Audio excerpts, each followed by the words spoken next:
first player in MLB history with 8+ homers and 17+ stolen bases in a calendar month since 1901. Yeah. That, my friends, is Elly De La Cruz.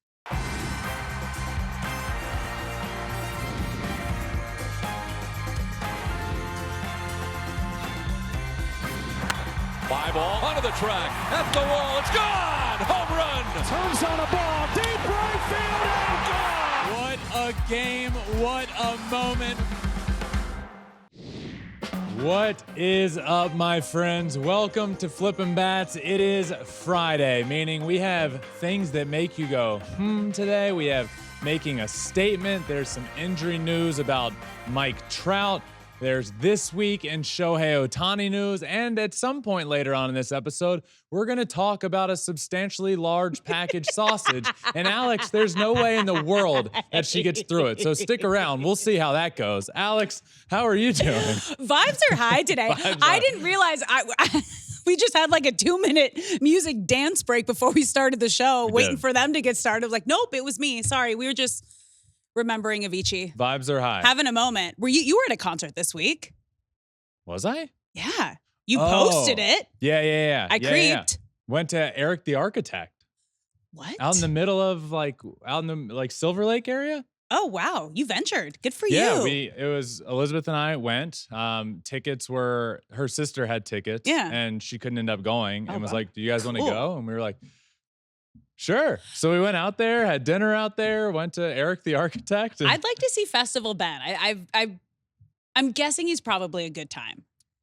I'm always a good time. Well, yeah, that's true. I've never been to a festival. We've had Fun Club Ben. Yeah, Festival Ben. You should check out Beach Life. That's this weekend. Maybe. It's the local one.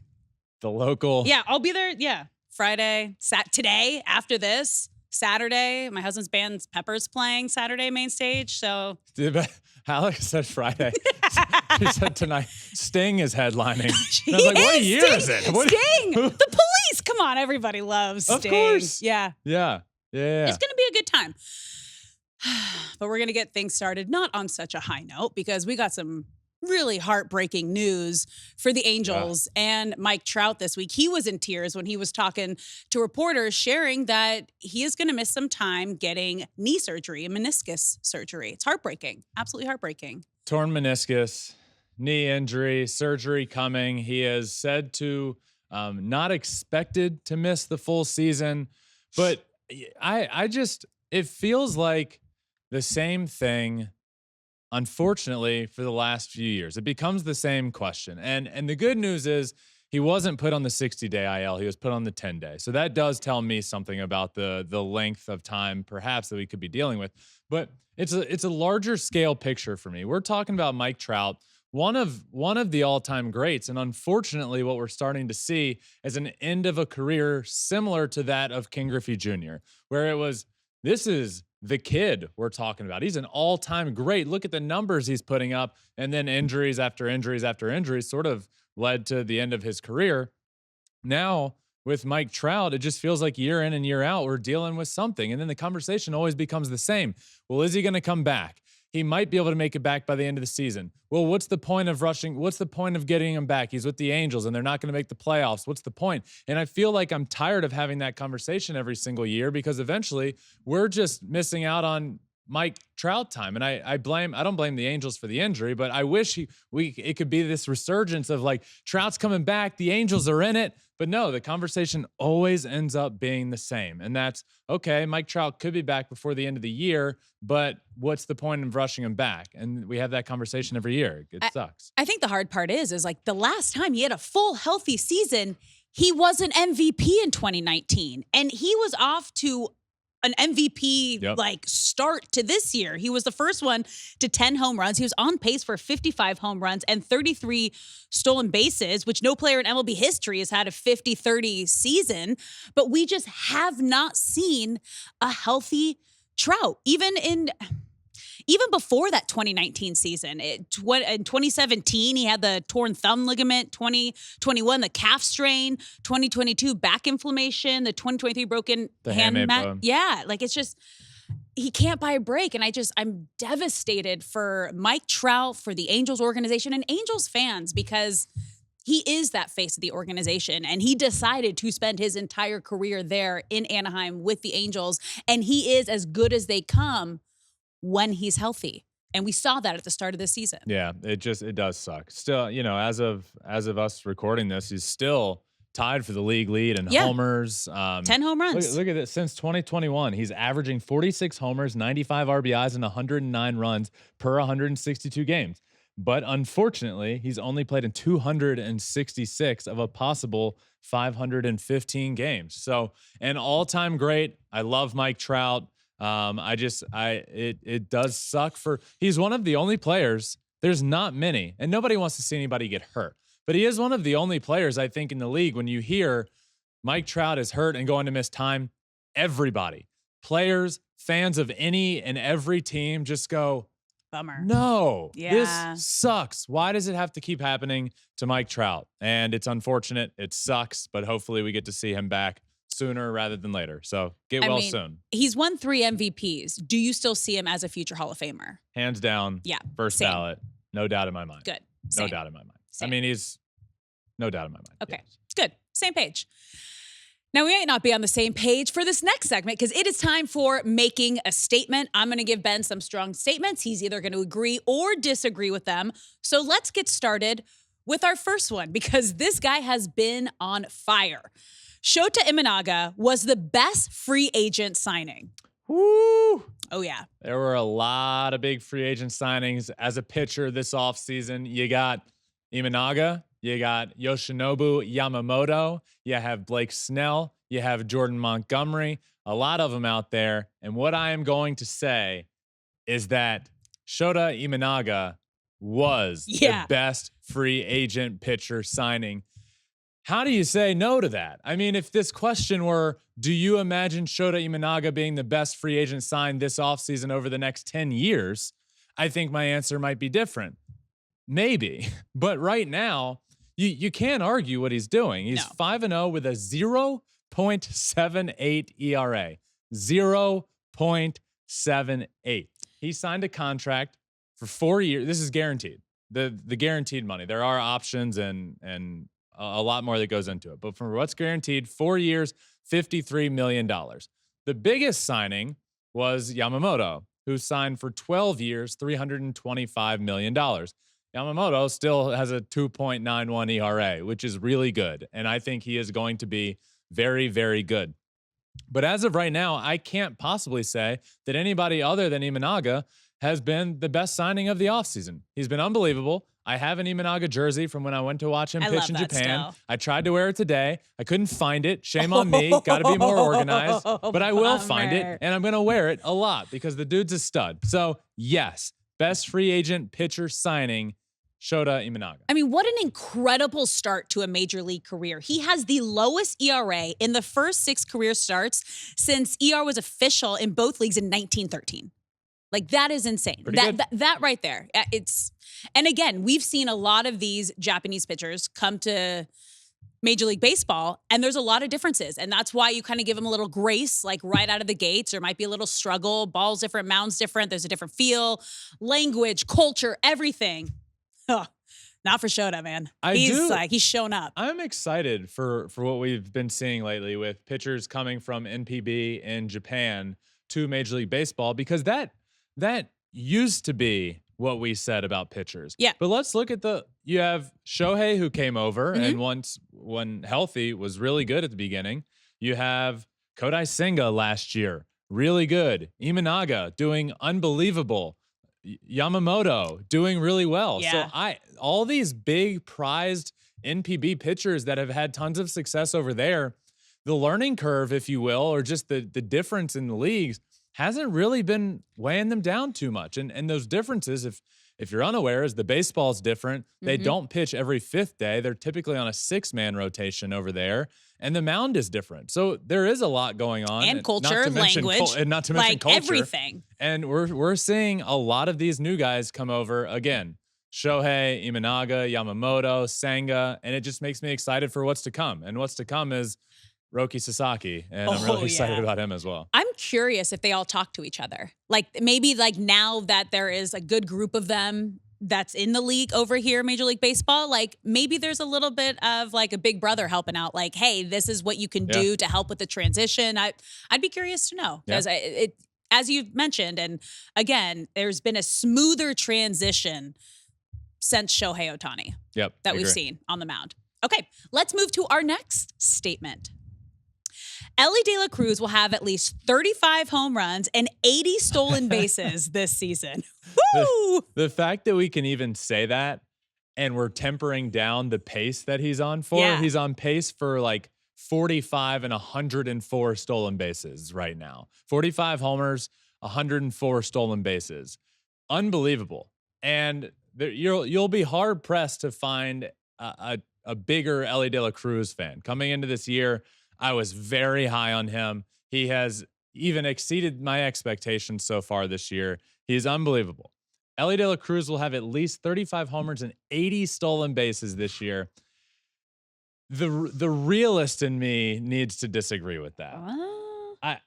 I hope I'm wrong. What about the enthusiast, the baseball enthusiast who loves to see these young kids come up and do exciting things? It's got to be a balance. Alex, I hope he hits 100 homers and steals 200 bases, but the realist in me says that probably ain't going to happen. Fine. So I am hopeful that he goes. I hope he stays on the pace he is. To me, I think he gets to 80 stolen bases. I do. 80. I would have the 35 homers makes me hesitate. I could see him getting to 30, maybe 30, 80. Because he's, if he gets hot. Yeah. I mean, he's at 8. Got a lot First player of baseball in MLB left. history. First player in MLB history with 8+ homers and 17+ stolen bases in a calendar month since 1901. Yeah. That, my friends, is Elly De La Cruz. So question. Is he a top NL MVP favorite for you? Now, obviously, Mookie is like just absolutely dominating favorites, everything. Good pick on my end. Where do you have Elly in that conversation? Should be. He's in the top 3 of that conversation right now. And if you really, I would say the top 3 are Mookie. Yeah. And then I would put Shohei in that conversation with the numbers he's put up so far. And then Elly probably. And then I probably move Elly into the top 2 because a DH is not winning the MVP award. A singular DH. Yeah. It ain't happening. I mean, Edgar Martinez didn't win one. Big Papi didn't win one. I mean, it's so difficult to win an MVP award as solely a DH. So with Elly doing what he is doing, he's got a 968 OPS on the year. I can't say right now that he's in the same category as Mookie. Mookie's on a different planet right now. It's Mookie Betts and the field. That's why I'm wearing a Mookie shirt. Well, you're going to be eating your foot. Is that what you said? Did I say eat my foot? Said I was crazy. And if he gets those numbers, I'll eat my foot. I did say, and we need to go back and look at those numbers because Alex had Mookie hitting like 60 homers and hitting 370. I didn't have 60. I think you have 45 homers and like 360. It's okay. A high 3. I think my foot, between 50 and 60 average. I think my foot is safe. Mookie might win MVP, but it is very early. Elly De La Cruz should be in that conversation. He's hitting 377 right now. Yeah, that's pretty good. So that's why I'm wearing a shirt. You might be eating your foot.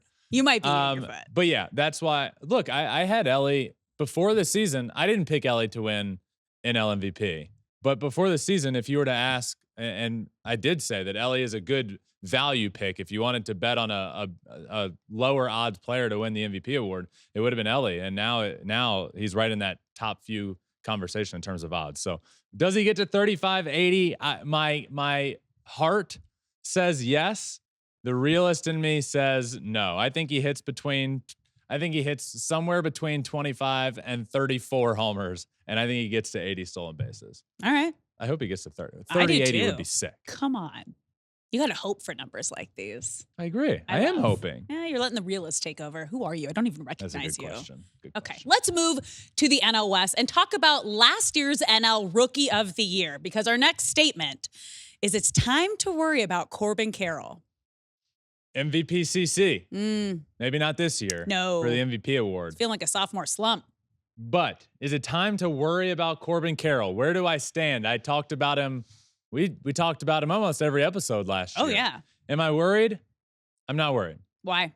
Well, he's hitting 197 on the year, 1 homer, 5 RBIs, and a 547 OPS. I mean, it's the first few days of May, and this is this is a sophomore slump if I've ever seen one. But what he proved to us last year is that he's a stud, and eventually, water settles. I mean, it was a lot. He was NL Rookie of the Year and helped the team get to the World Series. Yeah. That's a lot in your first season to live up to. So but this is a pretty big decline start to the season compared to that. Is the track record lengthy? It's absolutely not. But it's a full season of me watching him and watching him before that, which is why I was so high on him last year, saying this dude's going to be a superstar in the league. He already emerged as a star. And I still think I think he has an MVP award in his future. Am I worried about one bad month this season? Absolutely not. Sophomore slump. He'll be okay. I'm not worried about it. It's a good dad way to look at it. Thank you. Yeah. The driver of the Corbin Carroll bandwagon. We haven't talked about that yet. No. Fan wagon. The fan wagon. Fan wagon. And there's a lot of talk about his injury. His shoulder, and last year he hurt it in July, and his numbers since then. That's to me why I'm not worrying. I don't believe that shoulder is something that's causing him to struggle so far this year. I just think pitchers, he's gonna have to adapt to the league and the way they're pitching him. So this is the stat that I saw. Corbin Carroll hurt his shoulder on July 6th of last year on this swing. His numbers since: 425 plate appearances, just 8 homers, 38 stolen bases, but hit 259 / 259, 345, 395. So those numbers obviously aren't near as good as the first half of his year last year. Here's why I say I'm not worried about that injury. It is the exact same injury that I have. Torn labrum. It's sublux there, meaning it slides out and slides back in, and then it's sore for like a week. But it is something that you just learn to manage. And when it's not popping out, it's fine. I did it over a decade ago. Wow, I sound really old. I did that in college over a decade ago. I still haven't gotten surgery. It's majority torn. Yeah, but doesn't that affect your swing?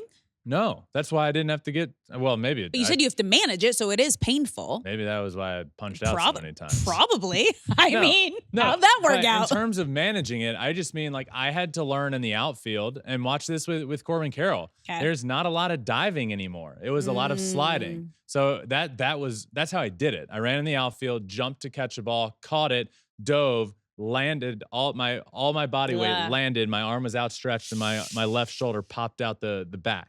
And that tore my labrum. And then probably 50 times since then, 12 years ago, it subluxes and pops out, and I have to pop it back in. But when it's in, it's fine, and it doesn't hurt. It's just when it pops out. So it's the exact same injury. That's why I can tell you I don't think that's what's affecting him. I think he's just struggling, and that's okay. Everyone struggles at some point, and he's a really good baseball player, and he's going to get out of it. I promise. So I'm not worried. All right. Well, let's move on to your favorite segment of the week. Oh, I'll let you tee that one up. It is time for my favorite segment of all time. This week in Shohei Ohtani news, we're going to talk about his maybe not so great start or week at the plate. We're also going to talk about his transition to the Dodgers and why this is a little bit different. If he goes through a little bit of struggles, it feels a little bit different now that he is with the Los Angeles Dodgers. So let's start with that week at the plate. I feel like for 2-3 weeks in a row, we've been saying how he's hitting every ball over 100. He's dominating at the plate. He's hitting 400 on the week. Well, this week, a little bit of a decline there. Hit 192. Did hit a homer, 3 RBIs, a 558 OPS, lowering his season statistics to an abysmal 336 average with 7 homers, 19 RBIs, and a 1.017 OPS. One bad week, no cause for concern. Still hit some balls really, really hard. The hardest hit ball of his career, might I add, came this week. So I'm not concerned whatsoever. It is just fun seeing him in that Dodgers lineup and not needing to constantly produce, or else the ball was 119.2 miles an hour. It was a single, hardest hit ball of his entire career. So great week at the plate?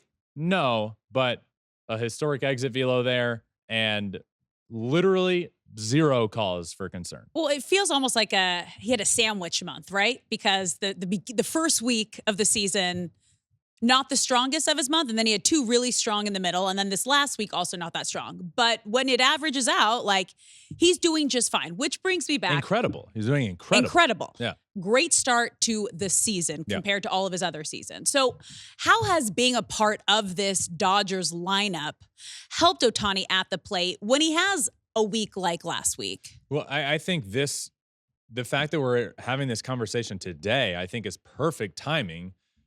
Unfortunately, because Mike Trout just went down and got injured again. So imagine him still being with the Angels, and the only protection he ever had in that lineup was Mike Trout. And anytime Mike Trout got hurt, it became, all right, entire Angels organization, hop on my back. Let's try and win some baseball games. I'm going to carry us to victory as many times as I possibly can while maybe tearing down my body a little bit while we're doing it. 100%. Well, we now see him with a team in the Dodgers that is one of, if not the best team in baseball right now. They're playing really good, and Shohei can have a week where he doesn't play well. He can have a month where he doesn't play well, and the Dodgers are going to keep winning. And I think that in itself, what it's going to do is take so much pressure off of him. Mm-hmm. And I really like that for him this year. I love him to have an incredible season, because it is good. If he struggles, let's say this week, 1 week of struggles means nothing. He's still hitting .336 on the year. But if he were to struggle for a month, I think he's going to be able to get out of it faster because the talent around him is fine and he's not putting all that pressure on himself. And I think that's where we see a really big difference with this team. In fact, he had the worst week of his season maybe so far, and the Dodgers have won 8 of their last 10 games and are probably playing their best baseball of the year, despite Shohei not playing his best on the week. So I am so thankful that, look, Angels fans might be mad at me. I am so thankful that he is out of that organization. The last thing I want to see is what has happened to Mike Trout, where we see one of the greatest of all time and we just never get to see him in the playoffs, and we never get to see the organization like truly build around him and put that team around him that is going to have success for a long time. So now we get to see him win, and we're going to get to see him in the playoffs. And I'm really happy about that. The game needs its biggest stars playing in October. Yeah. And unfortunately, the Angels weren't able to get there. They've only been able to get there for 3 games in the course of Mike Trout's career. And got swept. Yeah, and got swept. And now Shohei's in a place where, one, the pressure is all off of him, so he doesn't have to carry a team. And he's in the middle of that 1-2-3 lineup that is going to be really, really fun to watch all year long. And I think he's going to have more success because he doesn't need to be the guy. Yeah. And this week we saw that. I mean, that's huge. Like, he can still be a guy, but not all of the pressure in the world to be the hero. He's one of the heroes to help this incredible Dodgers lineup. Yep, absolutely. So, not the best week at the plate, but Mookie's still being Mookie. Freddie's starting to heat up. Freddie hit a homer the other day. Will Smith hit a homer. There was a B delay. I don't know if you saw that. We'll talk about it in a second. Will Smith hit a homer the day. There was a B delay.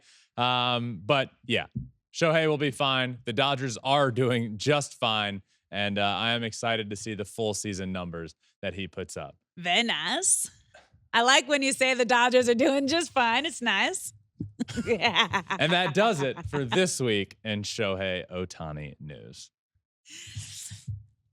What? I tried. It's that time. You know what time it is. Okay. Alex, let's go.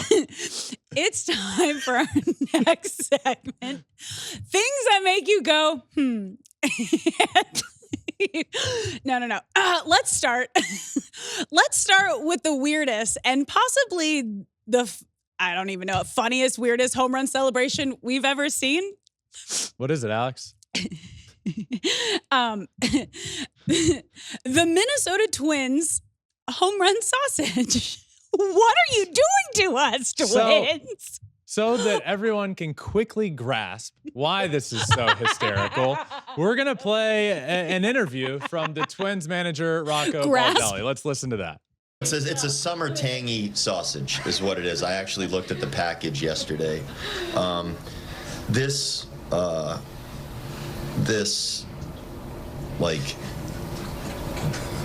it's bringing us a lot of hits and runs and stuff. So I'm all for it. I mean, for anyone that hasn't been following, it's a substantial packaged, sausage that Jeffers has been carrying around in his bag and throwing at people when we score runs and hit homers. So I'm all for it.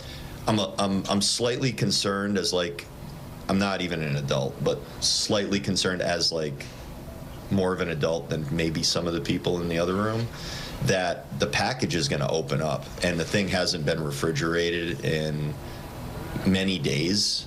And there's no doubt that when that thing opens up, whoever's touching it is in deep trouble.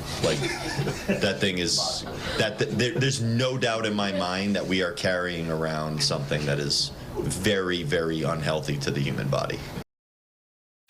A lot to unpack here. That might be one of the best sound bites I think we've ever heard. Carrying around a giant girthy sausage and tossing it at your teammates to try to catch. The comedic timing there. It's a substantial packaged sausage. And they're just out there. They're just out there flinging it around. They are. It's a home run sausage. Alex, I don't get what's so funny here.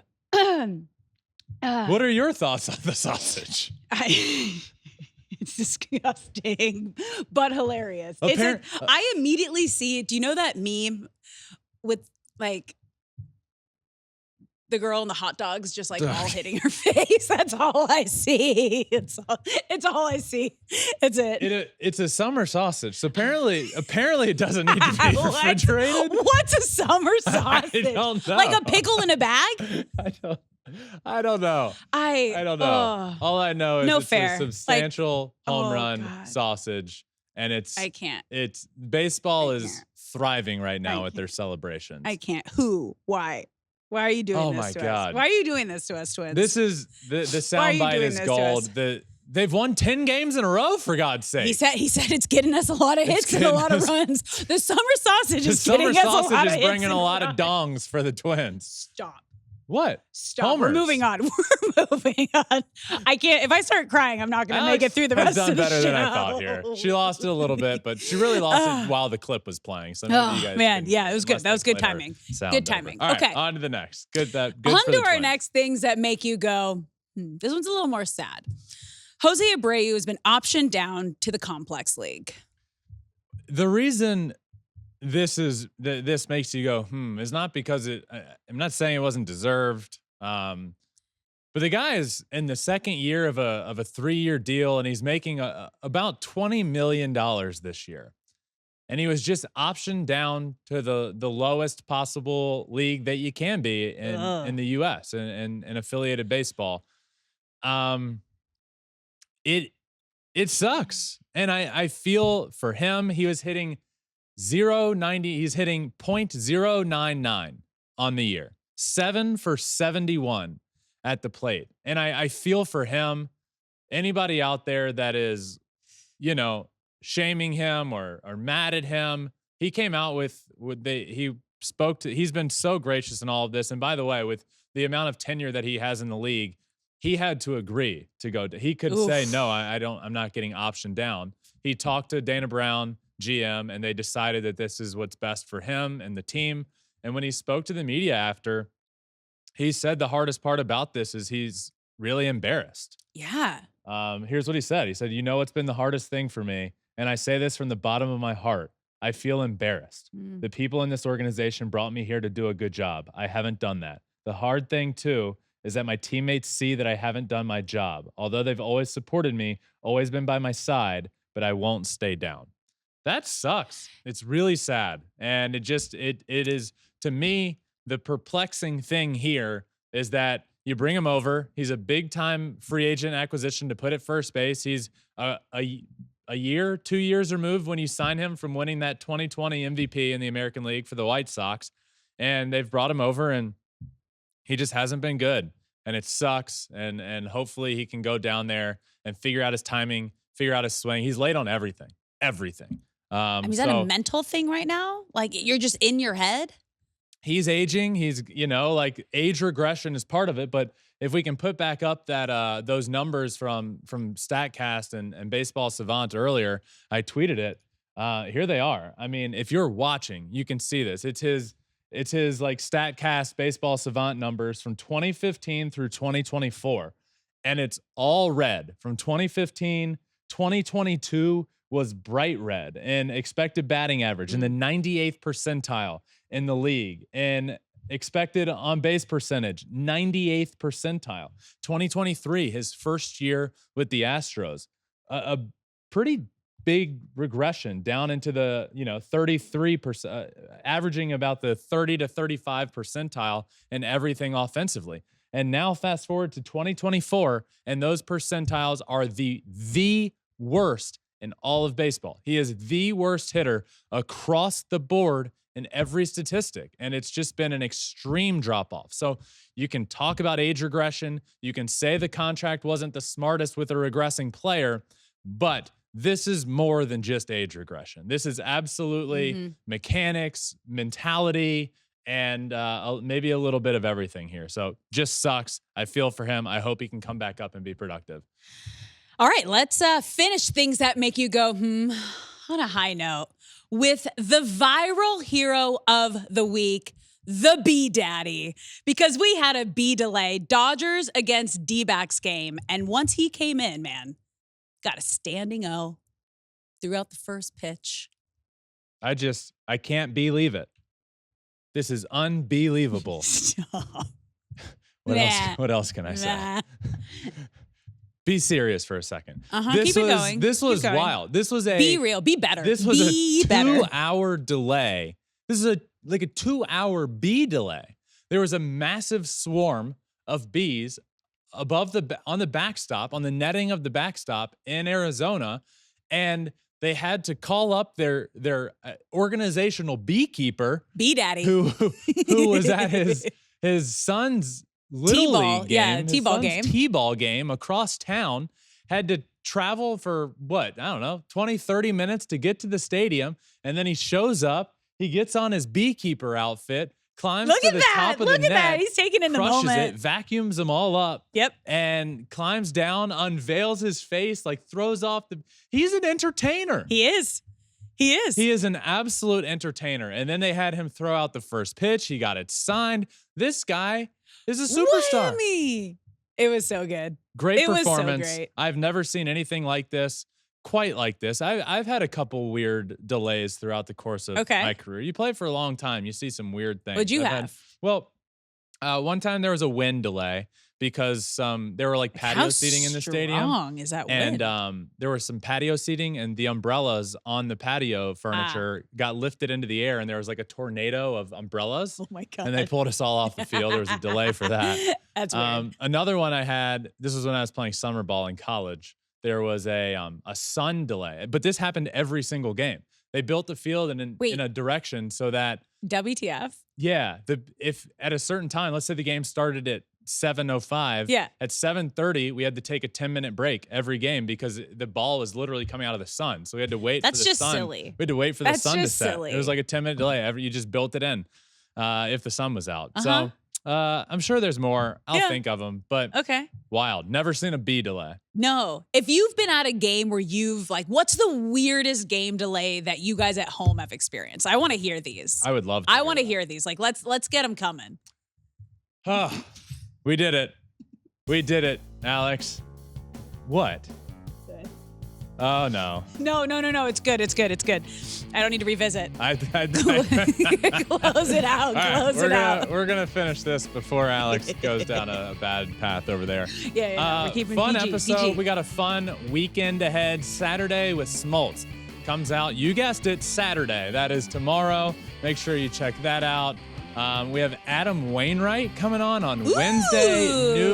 New coworker of ours here. Yeah. Going to be in the booth a good bit this year. Going to be in the booth for the London series. So Adam Wainwright was an awesome interview as well. Talked all about his career with the Cardinals and being a teammate of Pujols, and just a really, really fun conversation. So I'm excited for that one to come out. But Saturday with Smoltz tomorrow. We will be back then on Monday for the first episode of the week, which will be Team of the Month. Yeah. Player of the Month, because it'll be the first one of the new month. So thank you all for listening. Make sure you like, subscribe wherever you listen to your podcast, Apple, Spotify. You can also watch on Spotify. You can watch on YouTube at Flippin' Bats Pod there.